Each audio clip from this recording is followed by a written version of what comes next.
The first announcement that OpenAI made of ChatGPT, I immediately realized that what you're dealing with here is an expert in multiple fields. You can ask any type of question and you can have a dialogue with it. What gets better is if you have multiple LLMs, you can have multiple opinions. So you can have an active discussion with multiple professionals and come to a better outcome. This dashboard I've been able to create, you can modify anything here for these entities that we have, or for the dates, or for the products that we have, and you can then see the actual data. By nature, I'm quite a lazy person. Not that I don't want to work. I prefer to find a more efficient way to do something. If I have to do something that takes me 2 days to do, I would prefer to find a way to do it in 2 minutes instead of 2 days.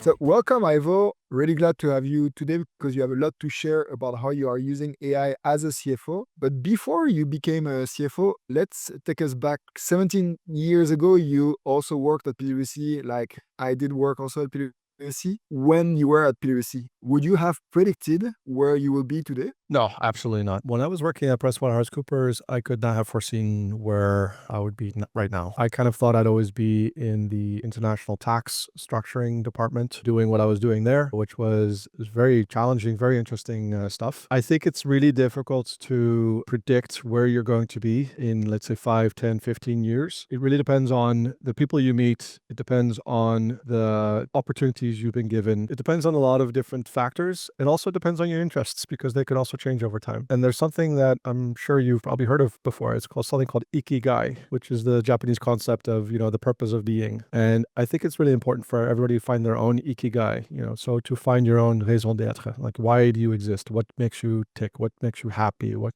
are you good at? How can you help the world? What can you get paid for? I found that what I was doing, I was not that great at that. I did like it though, but also the people that I was with were not the right people for me at that time. And that made me change to a smaller organization where I actually did really like it and I got much better at it. And that's where I met my current, let's say, employer, where I'm also part owner of this company. And I really, really love what I do. That's in a nutshell how things have developed for me. And I think it's going to be very similar for other people. So if you're at the beginning of your career and you think, for the next 15 years, I'm going to stay in corporate and I'm going to do this thing, I wouldn't bet money on that for any particular person. I think you should keep an open mind and see how you develop and what opportunities come your way. Before we dive about how you use technology as a CFO and how you leverage that, can you explain this opportunity that you had to join your current company? And because you're working in the aviation business, which is really particular. I don't think a lot of people get to know this business. So can you explain how did you join that? How do you go from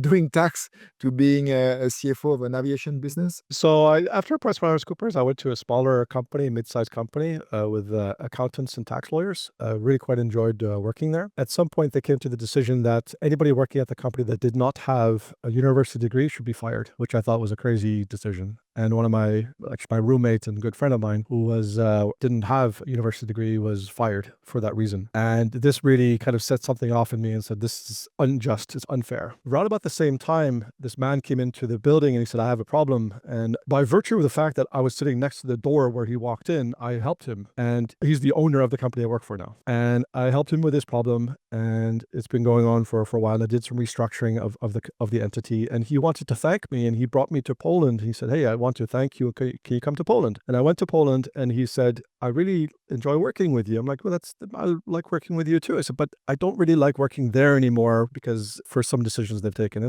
He said, well, that's unfortunate because, I like working with you. I said, well, if that's the case, offer me a job. And he said, well, okay, but I can't do that right now. I have to wait for a year because we're not in the right position. I said, well, okay, but I can't just work for I'm basically a consultant. I can't work for you. Or my contract says I can't do that, but I'll make a deal with the current company I work at. I said, you know what? I went to my employer at the time. I said, I've been offered a job to work as a CFO there. Actually was a tax manager. I said, but let's turn it into CFO. I said, if you don't allow me to go, then for sure they're going to take somebody else and they're going to leave our company as tax advisors. I said, but if I become the CFO, then we have a good relationship. We'll stay there for at least, the next couple of years. I said, well, that was a good deal. So that's how I became CFO of Spark Aviation. At the same time, because that gentleman took a step back as CEO, as someone else was appointed as CEO.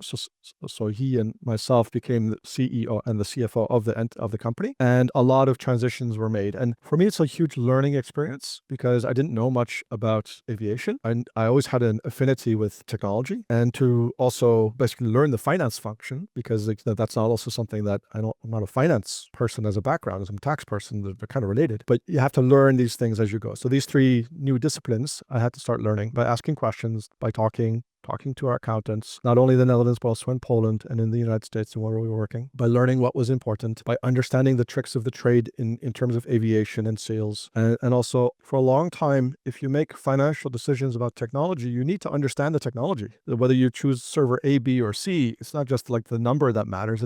Like a whole bunch of facets are important. So you need to be able to make an intelligent decision. You need to know, what does this do versus what does that do, and the opportunity costs, and over what time, what are the implications going to be. So you have to be the newbie, and you have to ask the questions that nobody dares to ask. And in doing so, you start to understand, okay, this is where it's going. And also, I find myself always asking the questions that nobody would even think of asking, because they're so noob questions, let's say. So what are the type of questions you have asked that have changed the business? Well, in terms of the technology stack that we're using, so we have, in software development, there are multiple ways to do development. And there are different technologies that you can use. There's not one solution. There could be like 15 different solutions. So for instance, one of the major pushes we've had is from on-premise, which means you install software on-premise, to the cloud. But there's more than one cloud provider. There's AWS, which is Amazon, you have Google, you have Microsoft Azure, you have so many others. But the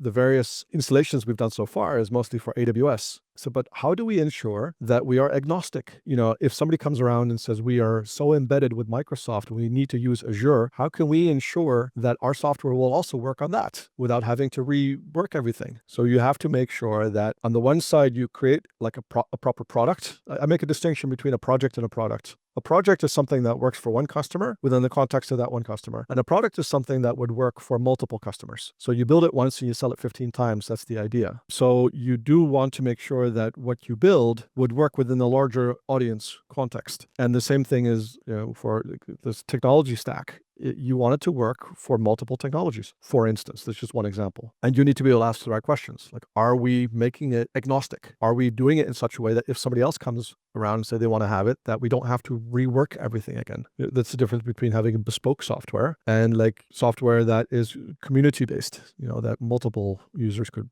be able to use. So you need to understand some of the technology behind it, because the path of least resistance is to make something that would only work within the context of that one customer. In the longer run, that's more expensive because then you have to rework when the next customer comes and wants the same thing again. What we've done as a company is we've transitioned from a project approach to a product approach. And that whole transition, what the CEO and myself have had to go through with the last more than decade, is to understand the various products, to understand how they kind of operate, and how do we do it in an intelligent way that if you make a change, that you don't do it in 15 different places, but in one place. We just hear how you are really also not just a normal CFO. You are really like, first, you have skin in the game in your company. You have quite an impact, but you also love technology. That's something I wanted to discuss with you today, especially now with AI. Do you remember when was the first time you used AI in finance? The first announcement that OpenAI made of ChatGPT, I think almost immediately I said to myself, like, I need to get an account and I need to see how this works. And it was just one of these mind blown moments. It's almost like when when I was a kid, you used the internet for the first time, and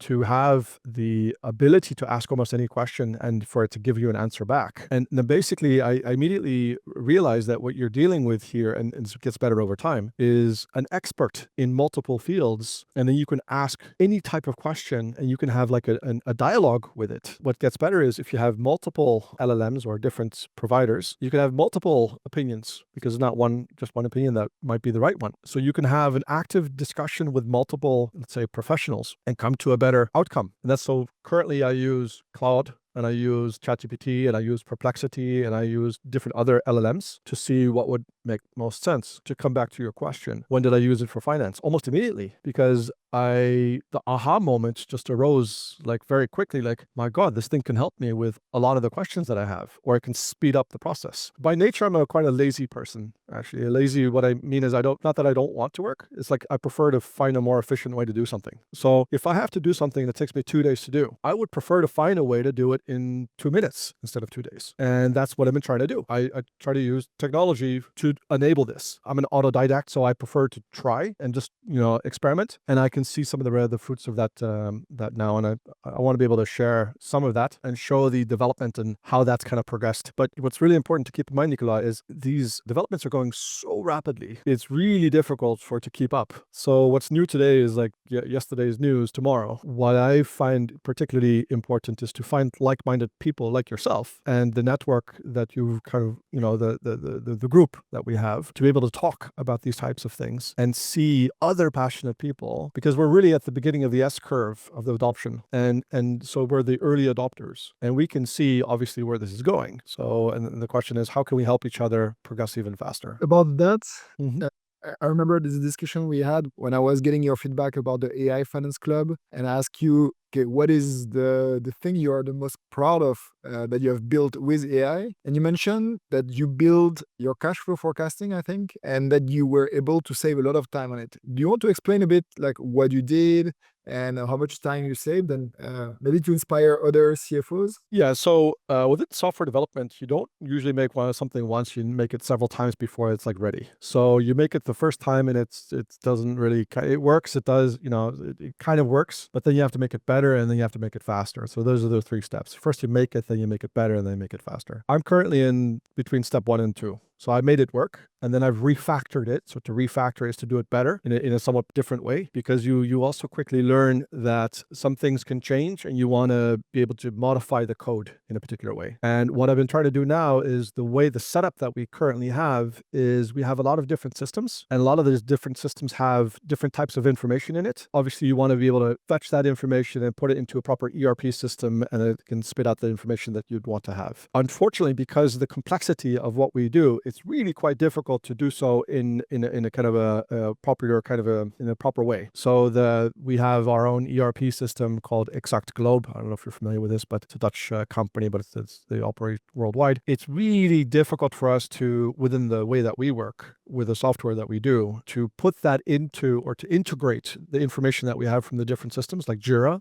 I know Atlassian, you probably are familiar with that. To get Jira information and to put that into Exact Globe. I'm not saying it's impossible, but it's really quite difficult. Let me give you an example. The products that we have is like, we provide a suite of products. We have like the Microsoft Office of software for aviation. So what we do is we make operational software meaning pilots, cabin crew, dispatchers, the baggage handlers, anybody that's necessary to get an airplane from A to B, or from A to C through B, can come into contact with one or multiple of our solutions. So we have the Microsoft Office of that, where we have, like, say, the Word, the Excel, and the PowerPoint. We have multiple different modules that would work on top of each other. And some of that information is in what we call the core. So you don't want to have that same computational software calculation done in 3 different places. You want to do it in one core module. That means that you, in terms of the costing and in terms of understanding, where some of the expenses are, you need to differentiate for a particular customer. Like, okay, this customer is using these 3 modules plus these 3 common modules. What's the total cost that we've incurred? And the way that we've been logging the time, for instance, which is also, it's a development of, that sometimes they put their time under meetings, and it's not entirely clear, like, what for meeting for what exactly. So for me, I'd have to find some voodoo magic to try to extract what it actually pertains to. And that can be quite difficult. We're heavily reliant on Jira. We're also heavily reliant on a lot of other different systems, like Bamboo, for instance, which is our Bamboo HR, which is our HR system, another cloud solution. And it works, but it works really well within the context of HR, Bamboo HR. So what I've been able to do is I've been able to get the APIs for Jira and for Smartsheet that we also use for project management, and for Bamboo HR API, and fetch that information and put it into one place. Go back here. You have the same problem than a lot of CFOs, where yes, you have one ERP, but you have also all of this sub ledger with the informations that basically are not really connected to your ERP.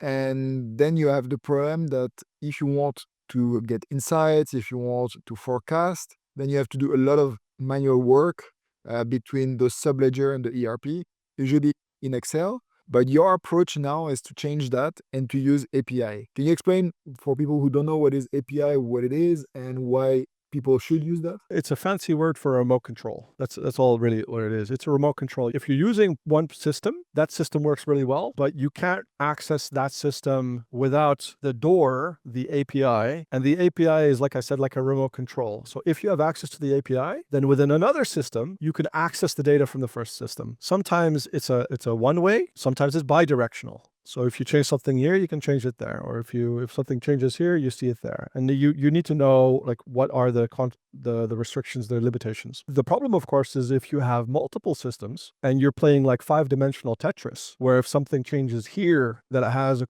knock-on effect here, here, and here, but these systems are not talking to each other. That's a huge problem. So if you're only working within the confounds, if you're only working within the context of one system and you see a particular issue and you solve that problem, you might have created 2 new problems somewhere else, because if you don't see those connections, these other systems are not aware of this issue. And this has to do with the having one single source of truth. So where is your single source of truth? So where is the truth? What I see too often is people create a spreadsheet, and it's what I call a static spreadsheet. It's just a bunch of numbers that when it was created was relevant at that moment, maybe, but it's not linked to anything. So you look at the spreadsheet and you say, are these numbers still valid today? I say, well, like, I don't want to have a static spreadsheet. I want to have a dynamic spreadsheet. I want, it needs to update and have the information right now. And not only that, you want to be able to see the progression over time. So it's not just a snapshot as is today. You want to see how have things been moving over time. So to be able to do that, you need to build in these connections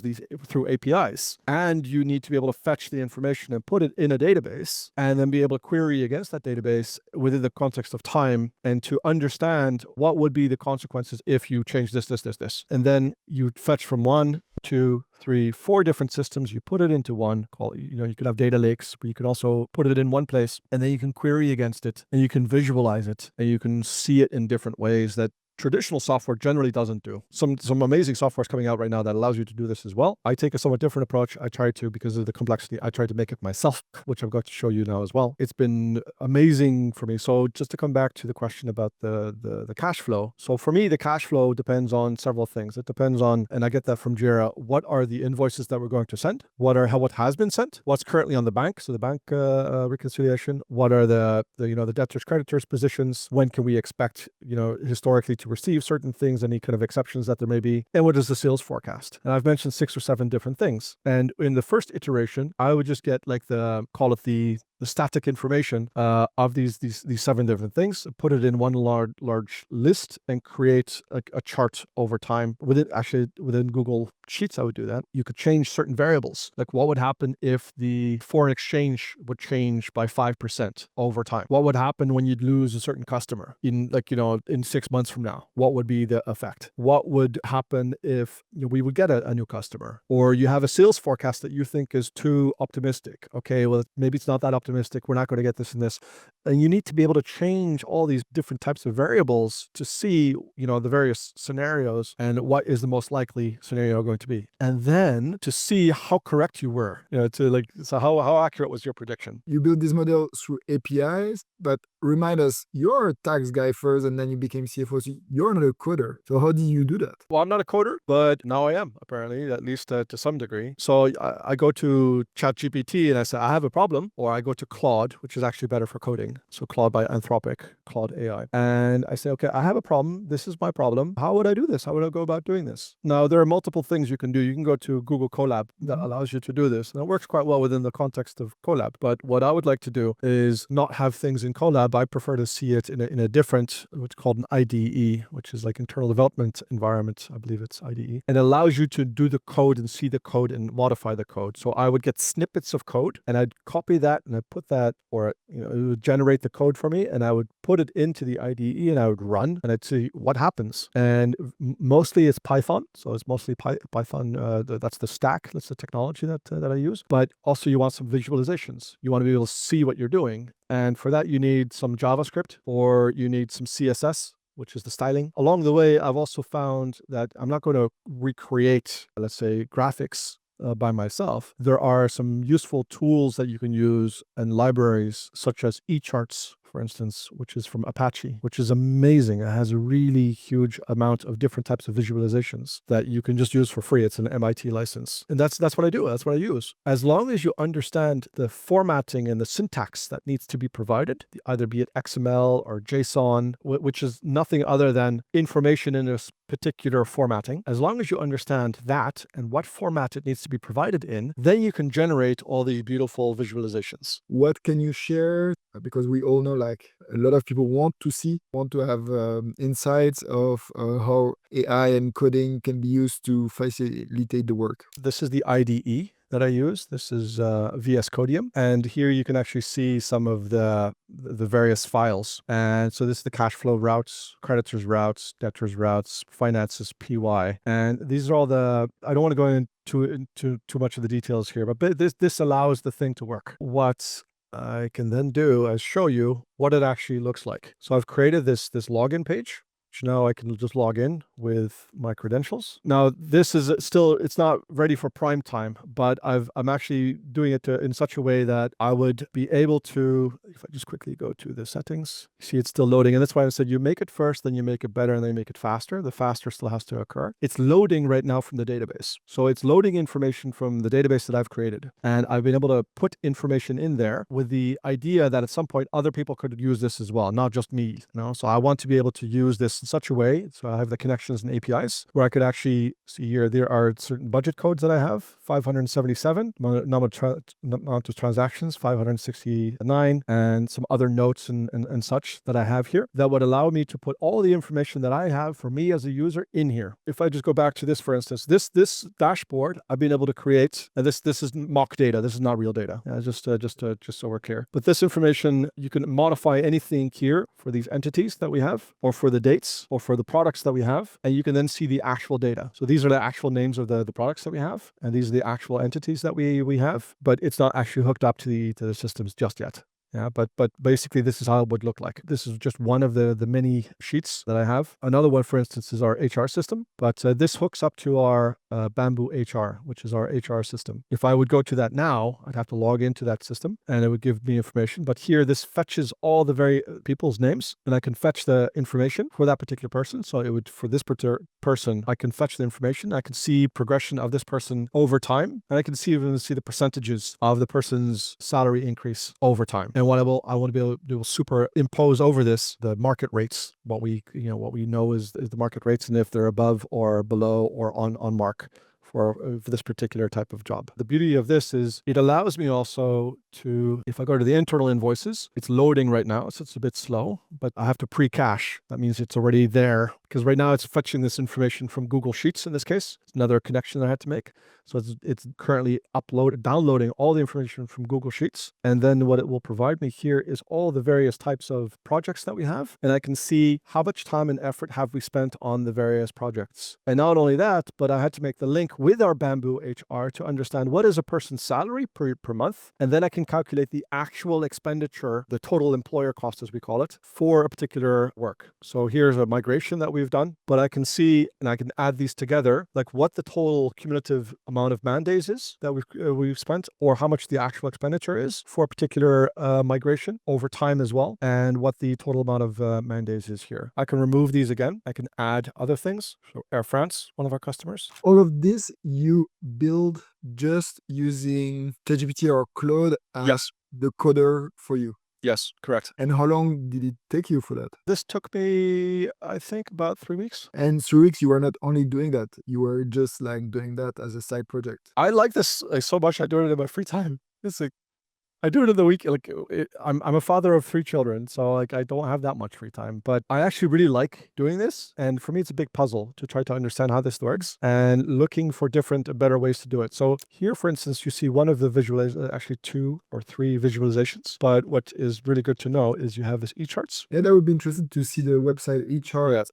So eCharts. Something a lot of people know about that. No, so eCharts is from Apache. Apache is a company, and this is open source JavaScript visualization, and you can see the various examples here. So these are all the different visualizations that you can employ. So if I go to the one I like, for instance, is Sankey charts. So these are Sankey charts. If I click on this one, for instance, I can see here this is the root. So this is the JavaScript that you would have to use. So you'd have to first, within your IDE, you'd have to download the eCharts module, which is pip install eCharts. ChatGPT will tell you how to do that, so I'm not going to get into that. And then you can see here, this is the actual data that's being used. So if I just copy this one, this is the actual data. So from this data, You could replace with your own data. you could replace with your own data. So if you replace this with your own data, you can generate something like this. So using that JSON file that we just saw, plus this JavaScript, you can recreate this particular Sankey chart. And you can explain to your favorite LLM, so ChatGPT or Claude or Gemini or Copilot, you can say, oh, my company is not like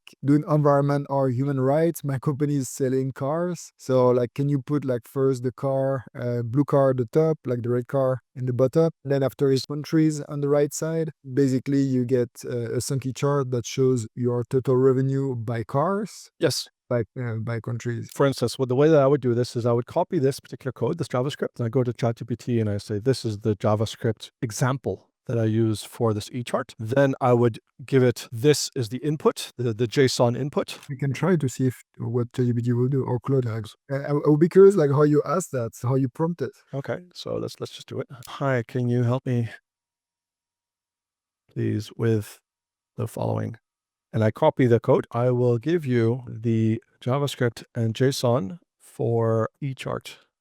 I want you to make a JSON for my company, which sells cars. You would then also provide the information about your upsell cars, your own data.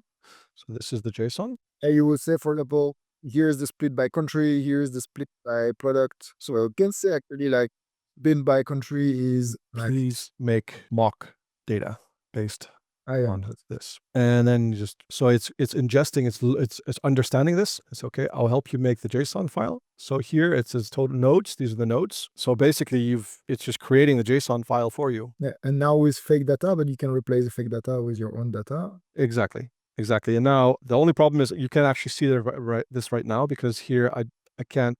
I'd have to change this particular file, so we can't see it live right now, unfortunately. But I've basically been able to do so myself in the tool that I've created. So I haven't done it for Sankey just yet, but I will. But basically, it would allow you to do for any type of visualization, recreate that, and I've done that, let's say, with these 3 charts using the same methodology. So you just showed us how you could really use coding to create visualization and do something that you cannot do in Excel. That's definitely not possible to do in Excel. But you are not a coder, and a lot of people listening to us are also not coding. They are afraid of it. So how did you break this fear, and what would be your advice? Well, first of all, you have to overcome your fear a little bit. All development takes place outside your comfort zone. So you would need to go a little bit outside your comfort zone. If you've been following anything so far in this course, you would also have tried Colab so far. This is just the next step. It would mean that you'd have to install an IDE on your computer, which is like a VS Codium that I use, or VS Code, which is the Microsoft one. And then just try. And you're going to run into some things and you don't know. I didn't know. I had no idea. You have the perfect advisors, which are Claude or ChatGPT, and they can tell you exactly. You say, I am a complete novice. I'm a finance professional. I have no coding experience. I need to start from zero. And this is literally what I've done. So I need to create something that would allow me to fetch information from various systems. How would you go about this? I've kind of done it in a less intelligent way. If you want to be really smart about it, you do like an architect. Like, how would you architect this? How would you do it in like a microservices type of way, in the smaller services, and not as big monolith, so it's more manageable. The problem that I've found is and it's quite daunting if you get like huge amounts of text that you'd have to copy. At some point, ChatGPT or Claude doesn't want to generate that anymore, and so beyond 600 lines, it just says it's too much. You can say, okay, well, please continue from here, and we'll do that. But you want to keep it small and modular. And it's also, you don't need to understand like any of it really, but you need to be able to copy the code and you say, there's something wrong. It doesn't do what I expect it to do. Can you please help me with this? The real revelation over the last month or two is that within your IDE, within what I'm using, you can also use extensions. And one of the extensions is called Code, and Code allows the API to immediately see the entire code base, as opposed to you asking a question in Claude or ChatGPT and it generating something for you. If you have existing code, or even if you don't have any code, you can say within the IDE, please generate code for me that would allow me to do this, this, this, this. And it will just create all of it for you. And there are some really good videos out there on YouTube, which is my primary source of information, really, for new stuff like this. Like there was one guy called AI Code King in particular. He's very knowledgeable in these things, and he explains it in a very kind of calm way, and it's not very easily, it's a low threshold of entry, let's say. You don't need to be an expert programmer to understand these things. It helps, and if you have some experience, it gets better. I found in the let's say the few months that I've been doing this, I really have a deeper appreciation for the work that my colleagues do, but also I'm not dependent on them to help me with certain things. I can do it myself. The only limitation is your own creativity, really. This is, I think, the eureka moment for me, where, I start to draw where we have these different types of information. Where is the truth, so to speak? And how can I get that information from these various places and put it into one? And I explain this to Claude or to ChatGPT. I said, this is what I want to do. And sometimes, like, you don't get a proper answer from one, and then you copy that and you put it in the other one, and they help each other, so to speak. And it's really it's a learning experience. To answer your question, Nicolas, I think it's a matter of just doing it, and don't be too afraid of making mistakes. I think it's something you want to try, and as you go along, you will actually become more proficient at it. I've never thought 15 years ago that I'd start coding for finance. Who would have thought? But that's basically what I'm doing now, and it's helping me tremendously. So what would used to take me days to do, I can do in minutes. What that allows you to do is it changes the role somewhat from within RACI. You're not the R anymore, you're more the A. The R is like what the agents are doing, the AI is doing for you. It's actually creating a lot of this stuff, and you are checking the work. Of course, you have to create the code first, but once it's there, you want to build in sufficient fallbacks and redundancy so that one plus or a minus isn't going to mess up the whole thing. You want to make sure that it doesn't go wrong somewhere, and that's where you need to rely on your own knowledge, be creative in the questions that you ask. I find in particular Claude is extremely good in coding. It's been absolutely invaluable to me within this endeavor. That's really interesting. You have a really strong opinion that Claude is better than ChatGPT, because it's the question everybody is asking, like, which one should I use? Well, it depends on what you want to use it for, and they keep on evolving over time. I'm not saying one is better than the other, but for me, for coding, I find that very often Claude is somewhat better. But at some point, they're going to become so good. It's almost like saying, if you have a driveway, which car gets from the garage to the street faster? Is it the Ferrari or the Lamborghini? It's not going to matter at some point. Right now, the differences are marginal, although for some of the more complex things where you need to create more holistic picture of your setup, I believe Claude is somewhat better, although this is a little caveat, the answers it gives are more compressed and smaller. You showed us a lot of what you are doing today, which is already advanced compared to a lot of other companies, and you are well aware of what AI is capable today, and I guess it also gives you ideas about what AI can do in the future. What is your vision for your own company on how you want to use AI in finance? I think what this would allow us to do is make better, more informed, quicker decisions with all the known variables, and even create better what-if scenarios. So sometimes some of the decisions we make are more like gut feeling decisions based on insufficient information. But I think AI can greatly help us to kind of fill the gap and come up with better, let's say, what if scenarios, and also look at some of the data like historically. And now I'm kind of going into the machine learning terrain, where you look at historically what has happened and what's likely to occur. Strictly speaking, that's not AI, that's more machine learning, but and machine learning is a component of AI. Yeah, we can kind of see them as, twins of each other. I think this, over time, we're going to be able to make better decisions, and our decision-making model is going to improve more. For me, what's really important for me is to be able to show what the various possible outcomes can be. If I have to make decisions based on patchy information, or, I need to be able to say how much information is enough for us to make decisions. Is it like 70%, or is it 80%, or is it 90%? And what is the potential impact going to be? Is it large impact or small impact? You need to create your own risk, let's say, appetite. Like, what is going to be palatable for you? Are you able to make a decision based on 60% of the information, or 70%? But if you know the impact is going to be huge, is that okay for you? I think it's your duty to then tell your peers, like, guys, this could potentially be risky because it can have a cascading effect. Or conversely, well, we don't have all the information, but the impact more likely than not is going to be quite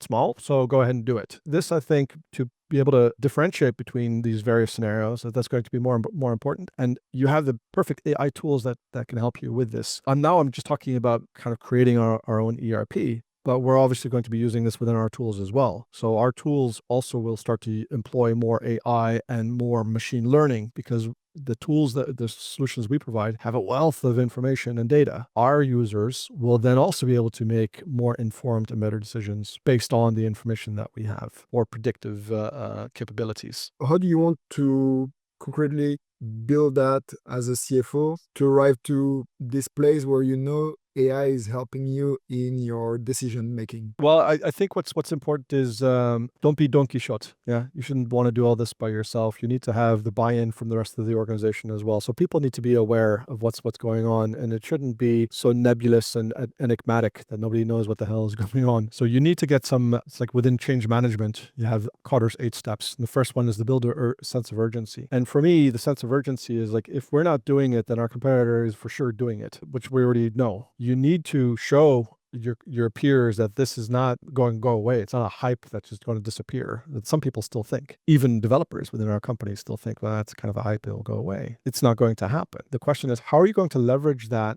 technology to the best ability, and how are you going to change your processes? So to paraphrase Henry Ford, if he would have asked his customers what they wanted, they would have said, I want faster horses. But he created cars. You'd have to reassess your entire, breadth of processes that you have. Like, why would you improve a process based on the thinking of like last century, where you should apply some first principles thinking, like, what are you really trying to do here? This is what you're trying to do. What are the inputs? What are the outputs? And how do you do it? Like, what's the black box? And you're kind of creating that black box. And it's a bit of a unknown right now. There are no best practices as such. There are some practices that work within the context of one industry, but might be completely different for a different industry. And I think you need to see and have those discussions internally and create a little task force, like AI task force, AI machine learning task force within the company. How would this impact us? And I think I saw this come by yesterday from Christian. He was showing this as well. Like, and he's spot on there, that you need to see, like, how is this going to impact the various parts of the organization, finance being one of them, but a very important one. And how can you make sure that people aren't just trying to make the faster horse, that they understand that we're going into a new paradigm, and a new paradigm means new rules, new everything. What I've seen in finance, but also within aviation, is people are generally quite conservative. You don't want to see too many changes. Well, this is the mother lode of change. So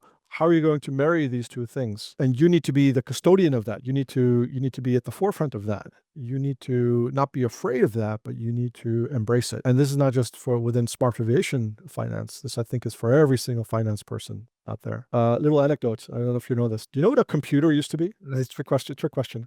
This machine with like paper and like holes? A computer was a profession in the late 17th century. It was a person that the only thing they would do is just make mathematical calculations. Basically, the first banks, they needed computers that sit there and just do the math calculations. And then over time, the first killer application for the computer was the spreadsheet, because the spreadsheet would allow the accountant to do his or her work in minutes instead of weeks or days or months. And this is no different. So you are currently doing a particular type of work, and it's really quite complex, and you're getting data from different places. Well, if you can hook it up to an API, and you can, you have a sufficient amount of information for you to be able to make a decision, and you can use the AI to speed that up, you can make faster decisions, much faster than your competitors. You can adapt quicker. Everything changes. It's a very exciting time, but you need to be able to be willing to change. You can't be the Luddite.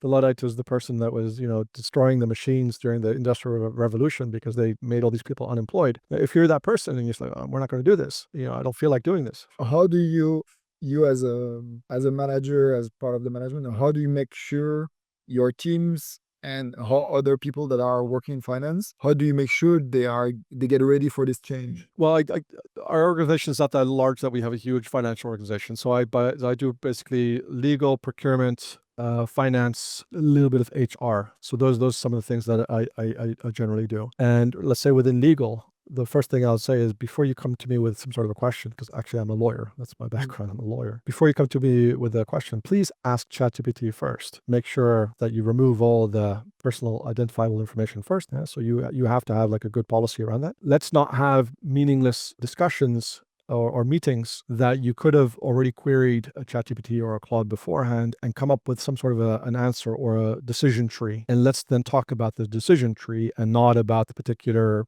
branches of this decision tree and making something up on the spot. So do your homework, please. And you say it in a nice way, of course. You show them, and it's something that you need to, like, a lot of people don't really quite understand really what's happening. Like, Nicolas, you're at the forefront of this, yeah? And the people that are part of the AI Finance Club, they already kind of get it. That's why they're there. But a lot of other people within the organization just don't understand it just yet. And you need to guide them through this. You need to help them. And they see it as a threat. They should see it as an opportunity. Another analogy, in the 1970s, when the calculator came out, there were teachers in this country on the streets saying, this is the end of mathematics. Nobody's going to be able do their own math anymore. Well, in actual fact, it gave up a lot of space to do other types of like calculus and integrals and different types of mathematics. It's an enabler. Yes, it removes some of the more mundane things, but it gives you time to do other more complex things. And so that transition, you need to be a pioneer in that transition. You need to help them. For us as a company, we have 150 people, and our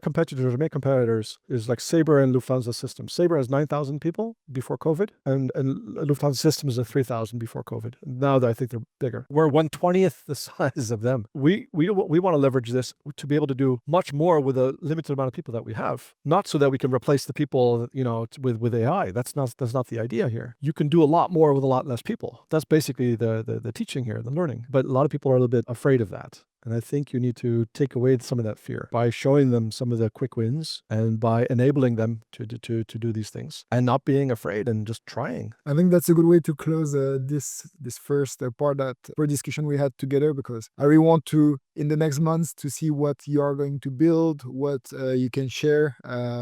It's really amazing what you have done. And I think it's also really inspirational to show to people that, yes, you can also do it as a CFO, to be an AI CFO, because you are, for me, one of the best example of what is a real AI CFO, and really excited to hear from you also in the future about what you are going to build and what you can share as well. So thank you, Ivo. For those who want to learn more about Ivo, where is the best place to contact you, Ivo? So it's best to just contact me on LinkedIn, or otherwise my email. That's also possible. So it's just my name, ivo.hop@smartforaviation.aero, ARO. But LinkedIn is also a very short name. So IVO and an HOP. So it's very, very small. There's only one in the world, as far as I know. Yeah, it's very unique, yeah. It's like the French Yves, actually. So it's Ivo. It's not the Ivo. Yeah. If anybody wants to reach out, I'm really, really keen on meeting other people like myself. And that's why I'm so happy also, Nicolas, that you have created this group, because these are also inquisitive people in the same kind of domain that are at the forefront, and you learn from each other by asking questions. And so for me, you asked me recently, like, what's the most important thing for me is the networking effect, and learning from other people. And I think that what you're doing and what Christian's coming with amazing content, and I haven't met him yet, although he's also in Amsterdam like me, but for sure we will meet. And I think it's really, really amazing to see what's coming out right now, and also in the coming months and years. And things are changing, they're changing fast, and I think it's important for us to go along with that, those developments. So thank you again, Nicolas, and I'm looking forward to the next ones. Yeah, thank you. And so if you are watching that and you are curious about this club, so it's the AI Finance Club, you will get to meet really amazing people like Ivo, and also get insights from a lot of other AI CFOs and AI finance leaders. So I think I will put the link in the show notes. And yeah, thank you, Ivo, for everything. And for everybody watching, thank you for taking time with us, because you are going to have a lot of insights with this hour of talking together. Bye-bye. Bye.